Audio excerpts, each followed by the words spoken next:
샬롬 샬롬 샬롬 샬롬. 하나님 사랑합니다. 여러분 주 안에서 사랑합니다. 오늘 시편 126편 1절에서 6절 큰일을 행하셨으니 우리는 기쁘도다. 이런 제목으로 함께 은혜를 나누도록 합니다. 1절에서 6절까지죠. 이 1절에 보니까 여호와께서 시온의 포로를 돌려보내실 때 우리는 꿈꾸는 것 같았도다. 그때 우리 입에는 웃음이 가득하고 우리 혀에는 찬양이 찼었도다. 그때 이웃나라 가운데에서 말하기를 여호와께서 그들을 위하여 큰일을 행하셨다 하였도다. 여호와께서 우리를 위하여 큰일을 행하셨으니 우리는 기쁘도다. 이래서 이 말씀으로 제목을 삼았습니다. 여호와여 우리 포로를 남방신에 들어가지 돌려보내소서. 눈물을 흘리며 씨를 뿌리는 자는 기쁨으로 거두리려다. 울며 씨를 뿌리러 나가는 자는 반드시 기쁨으로 그 곡식단들을 가지고 돌아오리로다. 우리가 씨를 뿌리면 뿌린 만큼 꼭 거두죠. 하나님께서 우리를 위하여 큰 일을 행하셨기 때문에 우리는 항상 기쁩니다. 어떤 어려움이 있다 하더라도 질병이 돈다 하더라도 이것도 지나갑니다. 하나님이 우리를 보호하시고 함께 하시면 더러운 질병 같은 거는 절대로 엄습하지 못하죠. 이 시편 126편은 속박과 고난으로부터 구속받은 하나님의 백성들이 그 기쁨을 참지 못하고 민족의 해방과 자유를 감동적으로 노래하고 있는 시입니다. 이스라엘은 솔로몬 왕 시대 이후 남쪽과 북쪽으로 갈라지죠. 그러다가 기원전 722년에 북왕국 이스라엘이 아수르에게 멸망당하고 기원전 586년에는 남왕국 유다마저 바벨론에 멸망당해서 포로로 붙잡혀 가게 됩니다. 참으로 안타깝게도 남왕국 유다와 북왕국 이스라엘은 하나님 말씀을 떠나서 우상을 숭배하다가 그만 타락의 길로 접어들고 죄악의 길을 쫓다가 결국엔 이방 민족에게 나라를 빼앗기게 됩니다. 그런데 이렇게 나라를 빼앗기고 포로로 붙잡혀가서 고난과 시련을 겪던 중 어느 날 갑자기 기쁨과 감격의 날이 찾아옵니다. 바벨론에서 70년간의 포로 생활을 정산하고 고국으로 돌아오게 된 거죠. 해방을 맞게 됩니다. 그러니 그들이 얼마나 기뻤겠습니까? 그래서 1절은 여호와께서 시온의 포로를 돌려보내실 때 우리는 꿈꾸는 것 같았도다. 그렇게 기뻐 노래하고 있습니다. 오늘 주신 말씀을 통해서 마치 포로 생활을 하는 것처럼 단단히 묶여있는 나 자신에게 세 가지 질문을 던져보면서 진정 참된 기쁨과 감격을 회복하는 저와 여러분들이 되시기를 주님의 이름으로 축복합니다. 요즘에 코로나 바이러스로 아주 그 사회 전체가 어둡고 그리고 또한 마음이 답답하고 또한 염려가 많죠. 이럴 때일수록 하나님께서 우리를 붙들고 계시니 우리는 염려 없습니다. 꿈꾸는 것 같도다. 이런 마음이 되시기를 주님의 이름으로 축복합니다. 첫 번째, 나는 구원의 기쁨과 감격이 있는가? 여러분들 어떠십니까? 구원의 기쁨과 감격이 있으십니까? 아멘. 아멘 하시기 바랍니다. 저는 아멘입니다. 나는 구원의 기쁨과 감격이 있습니다. 여러분 심령 속에 구원의 기쁨과 감격이 있으실 줄로 믿습니다. 구원받았다는 분명한 확신과 기쁨과 감격이 저와 여러분의 심령 속에 여전히 살아있습니다. 그렇다면 구원은 무엇으로 받습니까? 오직 믿음으로. 그죠? 누구를? 예수님을 믿는 믿음으로 우리는 죄에서 구원받을 만한 아무런 능력도 공로도 없는 그런 존재들임에도 불구하고 단지 날 위해 십자가에 달려 돌아가신 예수님을 믿는 믿음으로 우리는 전적인 은혜로 하나님의 자녀가 되고 천국 백성이 된 줄로 믿습니다. 로마서 10장 10절에 사람이 마음으로 믿어 의에 이르고 입으로 시인하여 구원에 이르느니라 이렇게 말씀하시죠. 우리가 입으로 시인할 때 마음으로 믿고 입술로 시인할 때 구원에 이르게 됩니다. 로마서 10장 13절에는 누구든지 주의 이름을 부르는 자는 구원을 얻으리라. 우리 유대민족에게 있어 포도로 생활을 청산하고 고국으로 돌아온 해방의 날은 결코 잊혀지지 않는 날이었겠죠. 근데 우리 민족에게도 이런 감격의 기쁨이 있습니다. 바로 1945년 8월 15일 나라가 해방된 광복절이죠. 하나님께서 이 나라와 민족을 사랑하셔서 해방이라는 커다란 기쁨을 안겨주셨습니다. 그렇다면 36년간의 압박에서 벗어나 자주 독립을 선언하고 해방을 얻었으니 온 나라 백성들이 얼마나 기쁘고 감격스러웠을까요? 1945년이고 지금 2020년이니까 55년, 75년이 됐네요. 그렇죠? 아마도 그때 우리 선조들은 이게 꿈인가 생신가 기뻐서 날뛰고 너무 미쳐 거리로 쏟아 나오다가 이 일제에 그 칼에 맞은 분들도 많이 있었다라는 소리를 전해 들었습니다. 시편 기자는 해방의 기쁨을 입에는 웃음이 가득했다 이렇게 오늘 말씀에 노래하고 있습니다. 그들이 포로 생활에서 해방돼서 자신의 본국으로 돌아오게 된 것은 전혀 예상하지도 못했던 정말 기가 막힌 사건, 그리고 하나님의 은혜가 아니면 될 수 없는 그런 사건이었어요. 근데 우리나라 8.15 광복도 마찬가지입니다. 그러기 실제로 그들이 포로에서 해방되고 자유를 얻었을 때 맛봤던 기쁨과 감격은 엄청난 것이죠. 그래서 그들은 우리가 마치 꿈꾸는 것 같아. 이거 꿈이야 생시야. 여러분들 이런 이야기 많이 하시죠? 나 한번 좀 꼬집어봐. 뭐 이렇게 너무 기쁠 때는, 믿어지지 않을 때는. 우리가 광복 75주년째 아까 제가 일부러 한 번 더 계산을 해봤습니다.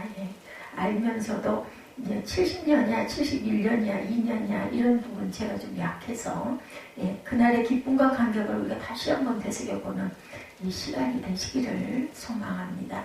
3.1절이 또한 지나갔어요. 그죠? 3월달이다 보니까. 로마서 8장 2절입니다. 이는 그리스도 예수 안에 있는 생명의 성령의 법이 죄와 사망의 법에서 우리를 해방하였습니다. 너를 해방하였다라고 말씀하죠. 너와 누구예요? 바로 저와 여러분들 우리를 해방하셨습니다. 이제 우리는 죄 아래 놓인 자들이 아니고 그리스도 안에 있는 참된 자유자들이죠. 그럼 우리 예수 그리스도 안에 있는 자에게는 결코 정죄함이 없습니다. 왜냐하면 예수 안에 있는 생명의 법과 성령의 법이 죄의 법과 사망의 법에서 우리를 해방했기 때문이다. 우리가 8.15 광복절 그 해방의 기쁨을 맞았던 제가 직접 그 기쁨을 맞이해 보지는 못했습니다. 저는 그때 세상에 없었기 때문에. 그러나 정말 심정할 수가 있죠. 꿈인가 생신가 이런 기쁨을 한 번쯤 느껴보셨다면 그것을 정말 수백 배 정말 기적 같다. 소련이 무너졌다는 소식을 들었을 때 거의 거짓말 같았어요. 믿어지지 않았어요. 특히 그런 강대국 대단한 나라가 그 공산국이 아주 그 총수였죠. 그 나라가 어떻게 무너졌을까? 근데 정말로 무너졌더라고요. 믿어지지 않는 그런 일. 우리가 이런 걸 한번 상상해 보면 얼마나 우리에게 소련이 무너진 부분에 대해서는 크게 피부로 와닿지는 않죠. 우리나라가 아니기 때문에. 그런데 정말 일제치하에 있다가 민족이 해방이 되고 이제는 우리말을 마음대로 써도 되고 동해물과 백두산이 하는 애국가를 마음대로 부를 수도 있고 그 일본의 그 눈총에서 벗어났다는 그 기쁨이 얼마나 우리 선조들은 기가 막힌 일이었을까. 이스라엘이 포로에서 다시 돌아올 때 그 기쁨이 같을 것 같습니다. 로마서 8장 21절에 그 바라는 것은 피조물도 썩어짐의 종노릇한 데서 해방되어 하나님의 자녀들의 영광과 자유에 이른다 이렇게 말씀합니다. 이제 우리는 썩어질 죄의 종노릇에서 해방돼서 하나님의 영광스러운 자녀로 거듭나게 된 참된 자유자가 된 줄로 믿습니다. 이 사실을 분명히 여러분들 믿으시기 바랍니다. 그래야 구원이 있고 천국이 있고 영생이 있습니다. 우리 마음속에 진정 죄에서 건짐받고 하나님의 자녀가 된 기쁨과 감격이 있다면 이 사실을 분명히 믿는다면 우리는 어떤 상황 속에서도 웃음을 잃지 않고 기뻐 찬성하며 살아갈 수가 있고 또 그렇게 해야 됩니다. 코로나 바이러스가 아무리 무섭다 할지라도 우리가 주의할 건 주의해야 되겠지만 절대로 하나님께서 나를 지키시기 때문에 나는 그런 질병하고는 관계가 없다. 이런 자긍심을 가지고 살아가실 줄 믿습니다. 복음성가 중에 예수님이 좋은 걸 어떡합니까? 이 찬양 여러분들 아시죠? 날 위해 십자가를 지신 예수님이 좋은 걸 어떡합니까? 약간의 그 민요풍이 느껴지는 그런 찬양입니다. 예수님이 좋지 않을 수가 없죠. 내 생명을, 영원한 생명을 주셨는데, 구원을 주셨는데 어떻게 좋아하지 않을 수가 있겠습니까? 이처럼 넘치는 기쁨에는 당연히 덩실덩실 어깨춤이 추어지는 찬양이 터져 나와야 온전합니다. 구원의 확신과 감격을 가지고 사는 사람 그 입가에 찬양이 넘쳐나게 되어 있습니다. 그래서 오늘 시편 기자는 우리 혀에는 찬양이 찼었도다 이렇게 노래합니다. 우리도 하나님이 주시는 구원의 은혜를 깨달으면서 이처럼 언제나 입가에 찬양이 넘쳐나게 될 줄로 믿습니다. 그런데 우리가 살아가는 인생에 크게 두 가지 일이 반복이 됩니다. 하나는 즐거운 일, 또 하나는 슬픈 일. 그렇죠? 즐거운 일만 있었으면 좋겠는데 가다 슬픈 일들이 있습니다. 또 어떻게 보면 슬픈 일이 있기 때문에 즐거움이, 기쁨이 더 크지 않을까, 더 귀하지 않을까 이런 마음도 듭니다. 야고보서 5장 13절입니다. 너희 중에 고난당한 자가 있느냐? 그는 기도할 것이요. 즐거워하는 자가 있느냐? 어떻게 해요? 찬양할 것이다. 찬송할지니라 그러죠. 우리가 이 땅에서 슬픈 일과 기쁜 일을 연거푸 당할 때 우리가 해야 할 일은 기도와 찬송 이 두 가지입니다. 그렇다면 먼저 슬플 때는 기도하시기 바랍니다. 문제가 있을 때는 구하시기 바랍니다. 어려운 일이 있을 때도 간구하시기 바랍니다. 사도 바울은 육체의 가시를 안고 3번 주께 간구했다 이렇게 기록되어 있죠. 보통 기도가 아니라 전력을 다해서 힘써서 기도했다라는 거겠죠. 힘써 기도할 때 약할 때 강함 되시네 나의 보배 되신 주 나의 모든 것 이런 고백이 나오게 될 줄로 믿습니다. 예수님께서 십자가를 앞에 두시고 겟세마네 동산에서 기도하실 때 땀이 떨어져서 핏방울 같이 될 정도로 힘써 기도하셨다고 그러죠. 그러므로 저와 여러분도 고난이 닥치고 슬픔과 낙심이 될 때 우리의 위로자 되신 하나님께 엎드려 간절히 기도하시기 바랍니다. 또한 기쁠 때는 찬송하라 하시죠. 너희 중에 즐거워하는 자가 있느냐? 그는 찬송할지니라. 즐겁고 기쁘면 우리 노래가 나옵니다. 어깨춤이 나옵니다. 찬송을 한다는 것은 감사를 하나님께 드리는 거죠. 하나님은 감사하는 자에게 감사의 조건을 덧입혀 주십니다. 시편 하나님을 찬송하는 자는 언제나 찬송하는 삶을 살아가도록 하나님께서 인도해 주십니다.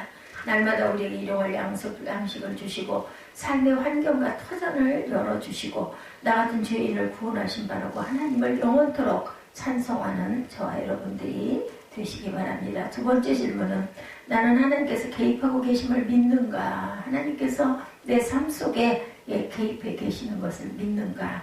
나는 하나님께서 개입하고 계신가? 하나님께서 지금도 저와 여러분의 생활 속에 개입해 계심을 믿습니까? 우연히 일어난 일이지 뭐 그런 게 어딨어. 이런 생각하시는 분은 한 분도 안 계실 겁니다. 하나님께서 나와 함께 하신다. 이것을 믿고 이제는 내가 혼자 가는 게 아니라 내가 예수 안에서 예수가 나를 대신해서 살고 계신다. 갈라디아서 2장 20절 말씀처럼 이 고백이 저와 여러분들의 고백이실 줄로 믿습니다. 때로 하나님께서 저 멀리 계신 것만 같고 나와는 너무 동떨어져 계신 것 같고 내가 기도해도 안 듣고 계시는 것 같고 그런 마음이 느껴질 때도 있습니다. 그러나 하나님은 여전히 우리 곁에서 우리를 지켜주시고 우리에게 늘 새 힘을 공급해 주시는 분입니다. 인생길이 너무 힘들고 어려워 지쳐 쓰러질 때 문제와 시련이 너무나 벅차서 그 자리에 털썩 주저앉고 싶을 바로 그때 여전히 하나님은 우리와 함께 하신다. 엘리야가 그리 시내가에 숨어 있을 때 하나님께서 까마귀들을 통해서 아침과 저녁으로 떡과 고기를 베풀어 주시죠. 이세벨의 칼날을 피해서 로뎀 나무 아래 앉아서 죽기를 구하면서 잠들어 있을 때도 천사를 통해서 떡과 물을 공급해 주셨습니다. 오직 나만 남았다고 하소연할 때도 아직 바알에게 무릎 꿇지 않은 7,000명의 선지자들이 남아있다고 말씀하시면서 엘리야를 위로하고 격려해 주셨습니다. 바로 그 하나님께서 오늘도 연약한 우리 심령 곁에 다가오셔서 일용할 양식을 주시고 힘을 내라고 어루만져 주실 줄 믿습니다. 임마누엘의 주님께서 우리와 늘 항상 동행해 주실 줄 믿습니다. 이스라엘 백성들이 포로 생활을 하는 가운데서도 하나님은 선하신 섭리와 계획을 가지고 그들을 지켜보십니다. 시편 126편 2절 하반절에 여호와께서 그들을 위하여 큰 일을 행하셨도다 말씀합니다. 그리고 이어지는 3절 말씀에 여호와께서 우리를 위하여 큰 일을 행하셨으니 우리도 기쁘도다 이렇게 노래합니다. 먼저 2절에서 하나님이 그들을 위하여 큰 일을 행하셨다는 말씀은 이방인들이 이스라엘을 구원하시는 하나님의 구원 역사를 보고 놀라워하면서 찬사를 보내는 장면입니다. 즉 이방인들이 말하기를 하나님께서 그들에게 하시는 일을 보라 얼마나 놀라운 일인가 이렇게 찬사를 보내시죠. 하나님이 함께 하시면 세상 사람들조차 그 입술로 하나님의 존귀하심을 찬양하게 됩니다. 아 과연 하나님이 살아계시는구나. 누가 그랬어요? 야곱이 여기에도 살아계신다. 야복강가에서 돌베개로 잠자다 하늘 그 꼭대기까지 산악다리에서 천사들이 오르락내리락 하는 모습을 보면서 그걸 잠을 깨고 여기에도 계시는 하나님이구나. 그리고 서운하죠. 야곱이 내가 이 땅으로 다시 돌아올 때까지 하나님이 나와 함께 해주시면 내가 기름을 붓고 하나님께 내 가진 것을 드리고 예배드리겠습니다. 이렇게 약속을 합니다. 또한 3절 이스라엘 백성들이 하나님께서 하시는 큰 일을 보고 놀라워하면서 영광을 하나님께 돌리는 장면. 그들은 하나님이 하시는 구원 역사를 보면서 과연 하나님은 살아계시구나. 야곱의 고백. 우리가 하나님을 만날 때 하나님의 영광을 볼 때 성령을 덧입을 때 이 고백이 나도 모르게 입술에서 온전하게 터져나옵니다. 여호와 하나님께서 우리를 위하여 놀라운 일을 행하셨으니 얼마나 기쁜가. 기쁘니까 그 기쁨이 노래로 터져나옵니다. 찬양하게 되죠. 분명히 이스라엘 백성들은 자신들의 삶 가운데 역사하는 하나님의 개입하심을 믿었습니다. 자신들의 처지를 돌봐주시고 개입하셔서 해방이라는 큰 기쁨을 주신 하나님을 온전히 신뢰합니다. 그러면 오늘 이 시간 우리 또한 이와 같은 믿음을 소유하시기 바랍니다. 하나님께서 내 삶 속에 개입하신다는 사실을 분명히 믿으십시오.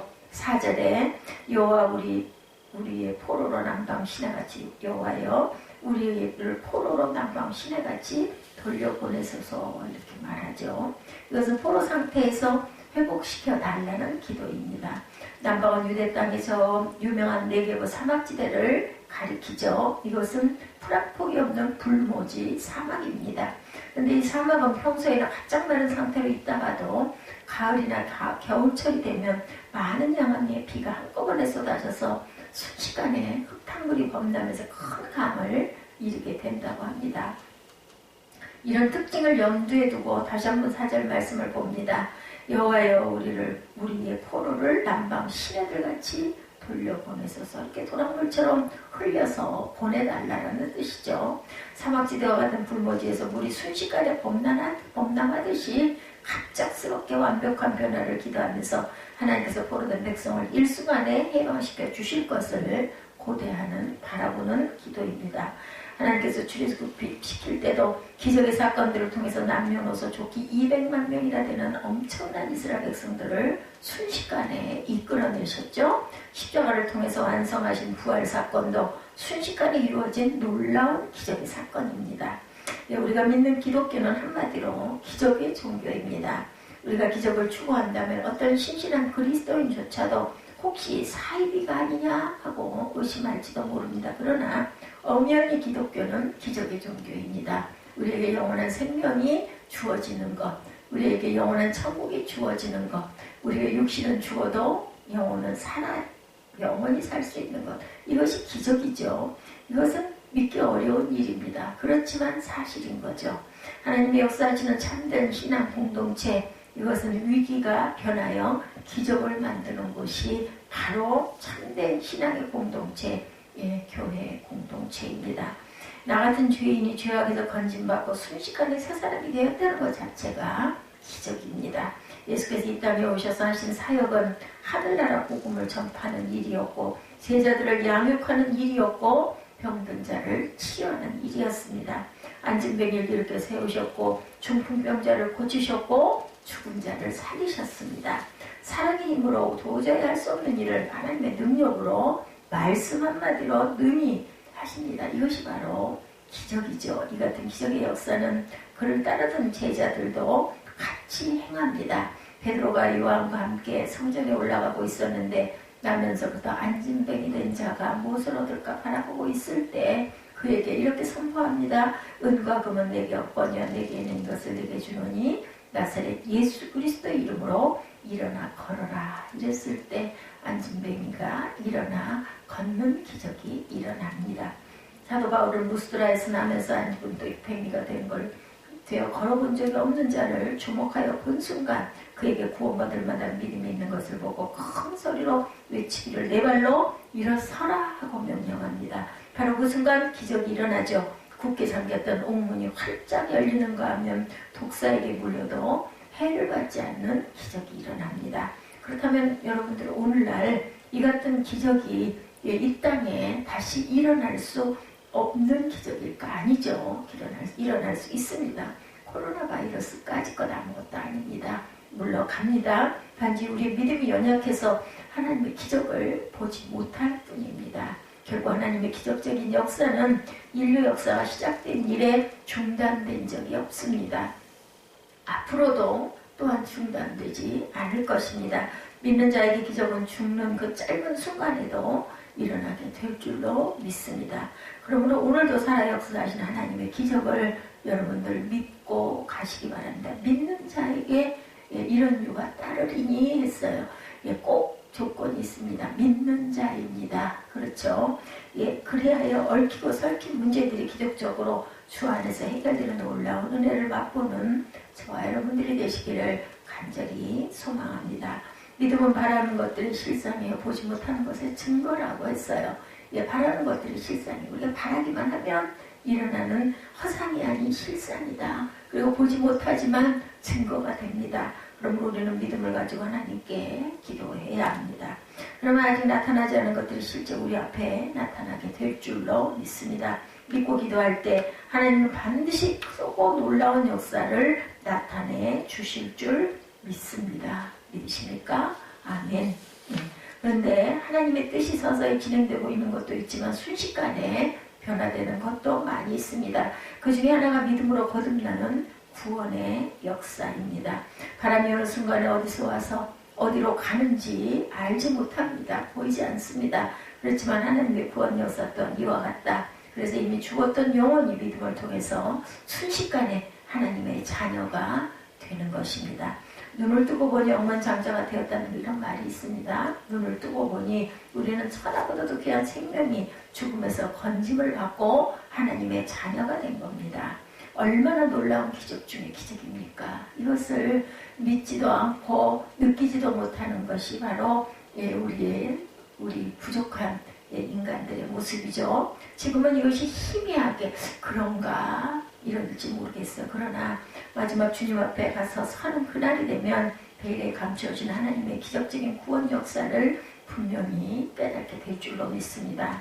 역사를 주관하신 하나님께서 오늘도 저와 여러분의 삶을 주관하고 참견하십니다. 때로는 징계의 채찍을 드실 때도 있고 때로는 사랑의 손길로 어루만져 주시기도 합니다. 그러므로 오늘 이 시간 이 사실을 분명히 깨닫고 늘 항상 하나님의 강권적인 개입하심을 느끼며 범사에 감사드리는 저와 여러분이 되시기를 주님의 이름으로 축원합니다. 세 번째는 나는 열매를 기대하며 씨를 뿌리고 있는가. 울며 씨를 뿌리는 자에게는 기쁨으로 단을 거두리라고 말씀하죠. 나는 열매를 기대하며 씨를 뿌리고 있는가. 여러분들 열매를 기대하고 씨를 뿌리십니까? 아멘. 네.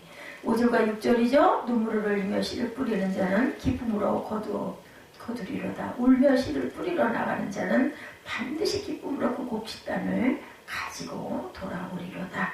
갈라디아서 5장 22절입니다. 오직 성령의 열매는 사랑과 희락과 화평과 오래 참음과 자비와 양성과 충성과 온유와 절제니 이 같은 법을 금지할 법이 없느니라. 우리 삶 속에서 사랑과 희락과 화평과 오래 참음과 자비와 양성과 충성과 온유와 절제의 모습이 나타나야 합니다. 그래서 죽어가는 영혼들을 영원한 생명의 길로 인도하는 통로가 되어야 할 줄로 믿습니다. 진정 성령의 열매, 영혼 구원의 열매를 주렁주렁 맺히기를 원한다면 눈물의 씨를 뿌리시기 바랍니다.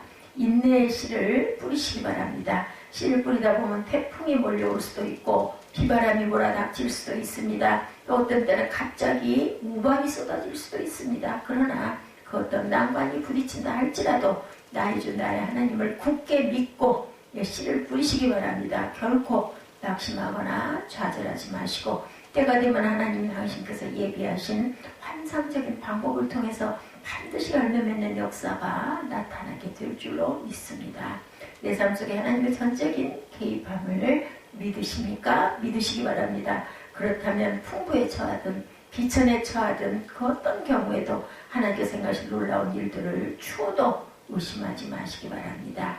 예, 오늘의 풍성한 열매를 기대하면서 눈물의 씨, 인내씨를 계속 뿌리시기 바랍니다. 그래서 날마다 하나님의 기적을 목도하면서 감사의 제사를 드리는 저와 여러분이 되시기를 주님의 이름으로 축원합니다. 이 코로나 바이러스 아무것도 아니죠? 예, 하나님께서 기적의 역사를 얼마든지 어떤 자에게 믿는 자에게 행하심을 믿는 자들에게는 그까지 바이러스 아무것도 아님을 믿고 힘차게 강구하시고 오늘도 기쁨의 하루, 승리의 하루, 소망의 하루 되시는 사순절 기간이 되시기를 주님의 이름으로 축복합니다. 기도하시겠습니다.